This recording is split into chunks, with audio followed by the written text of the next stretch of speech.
No, say game one. Game one. To the camera.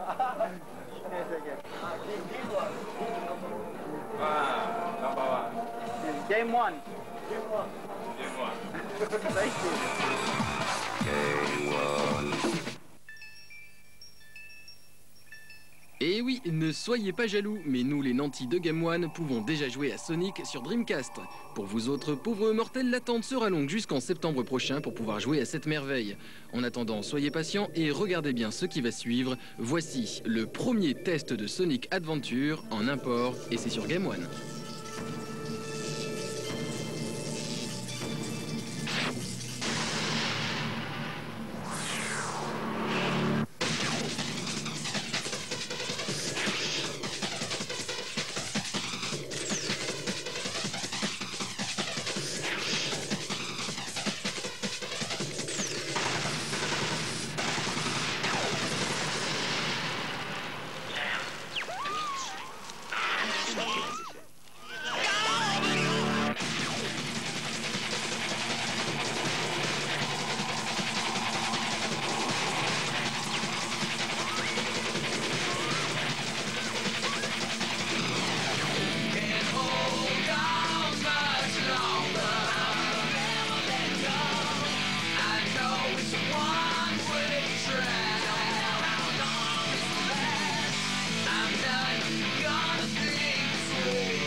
C'est parti. Avant de commencer l'aventure, on doit choisir entre les 6 personnages proposés. Pour l'instant, seul Sonic peut être sélectionné. Pour avoir les autres, il faudra attendre de les rencontrer dans l'aventure. Donc, on n'a pas le choix. On commence le jeu avec notre ami Sonic.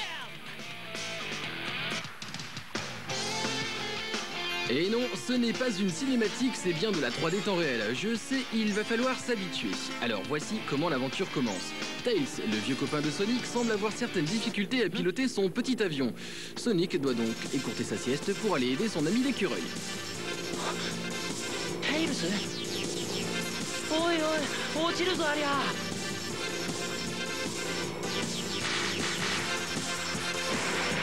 Tails. しょうがないな、ったく。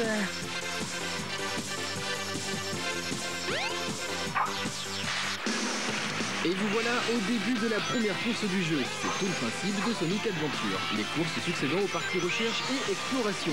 Comme dans les anciennes versions de Sonic, il faut ramasser un maximum d'anneaux sur son chemin. Une vie supplémentaire est accordée à partir du 100e anneau. Bien sûr, si Sonic touche un ennemi, il perdra tous ses anneaux d'un seul coup et devient complètement vulnérable. Il faut donc s'assurer d'avoir toujours quelques anneaux sur soi. Les commandes sont très intuitives et Sonic répond bien à la manette analogique. Heureusement, car le jeu va très vite. Pourtant, avec un peu d'habitude, on commence à réussir des courses grandioses. Pour se défaire des sbires du docteur Eggman, appelé Robotnik en France, Sonic peut se mettre en boule et faire des attaques en piqué. Comme auparavant, à chaque ennemi détruit, vous libérez un petit animal qui vous servira à faire muter les chaos, mais nous verrons ça plus tard.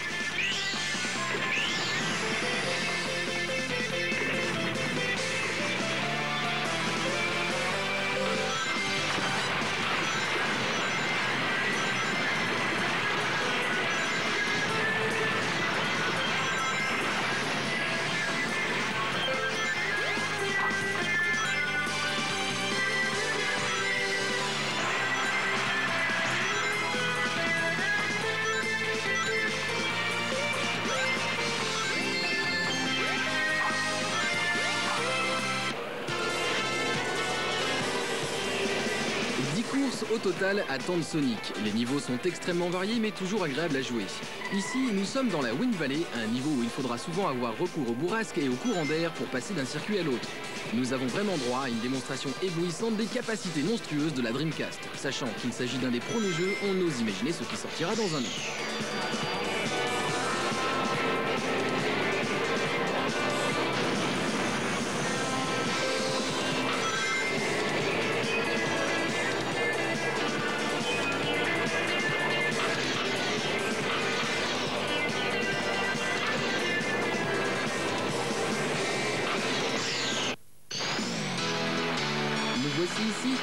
Jungle Park, un niveau très coloré avec une joyeuse ambiance de fête foraine. Rien à dire, c'est vraiment magnifique.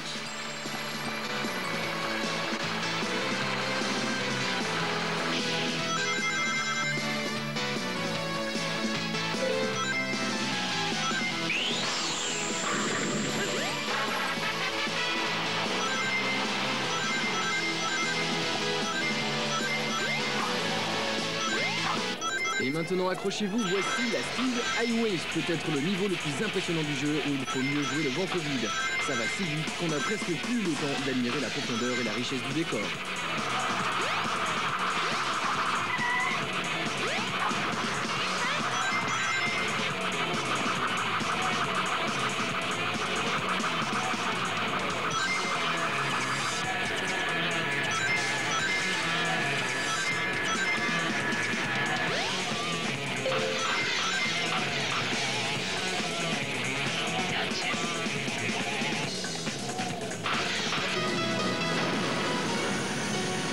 Certains niveaux, comme la Red Mountain, sont plus axés plateforme, mais le plaisir du jeu est toujours aussi intense. Malgré l'univers 3D pourtant assez complexe, on n'a jamais l'impression de se perdre.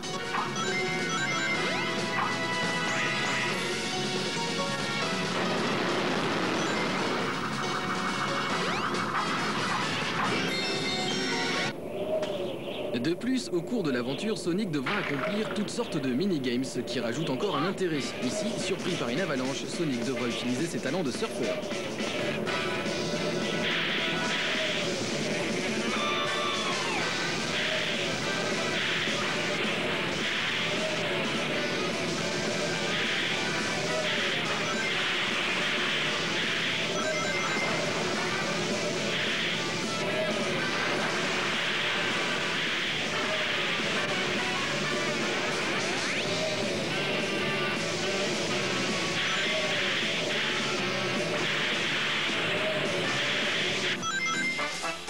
Dans le casino géant, vous pourrez jouer au flipper pour gagner des anneaux. Et regardez bien, la boule bleue, c'est Sonic.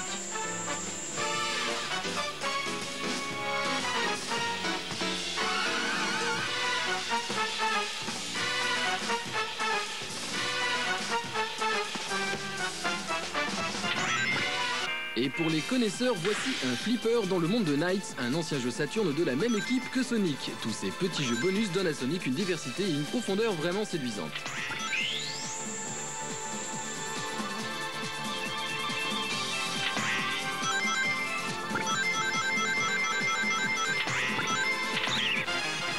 Et quand vous aurez récupéré suffisamment d'anneaux dans les flippers ou les machines à sous, direction le coffre-fort pour les entreposer.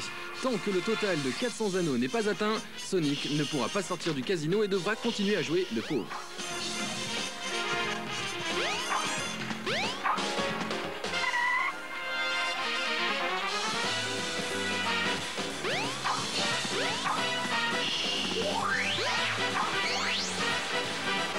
Moins original mais tout aussi jubilatoire, Sonic peut récupérer une auto-tamponneuse et se lancer dans une course endiablée sur un circuit digne de Wipeout.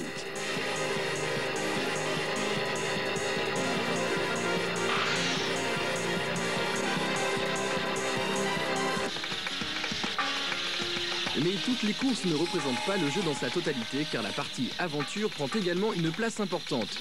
En effet, vous aurez à résoudre quelques énigmes et à explorer des décors assez gigantesques, même si on ne retrouve évidemment pas la profondeur d'un Zelda 64. Mais n'oublions pas que quand vous aurez fini l'aventure de Sonic, il vous restera encore à découvrir 5 personnages qui ont chacun un but et une aventure différente.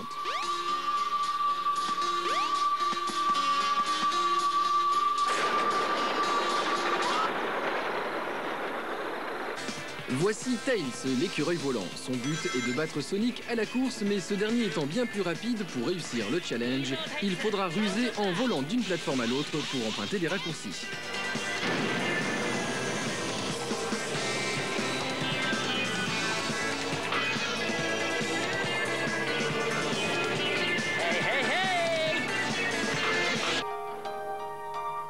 Quant à Amy, la petite copine de Sonic, elle devra durant chaque niveau échapper à un automate envoyé par le docteur Robotnik. Si ce dernier vous rattrape, la partie est finie, c'est particulièrement stressant.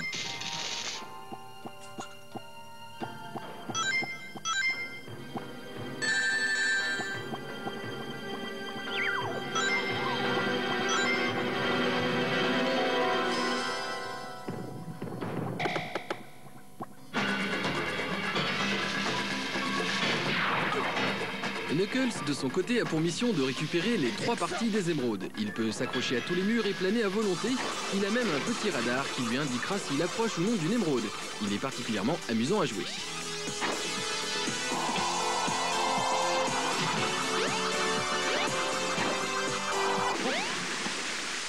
Et voici le personnage le plus bizarre du jeu. Ce gros matou mutant, délicatement prénommé Big, est à la recherche de son ami la grenouille, et son seul talent semble être la pêche. Donc à vous de l'aider à taquiner le bougeon.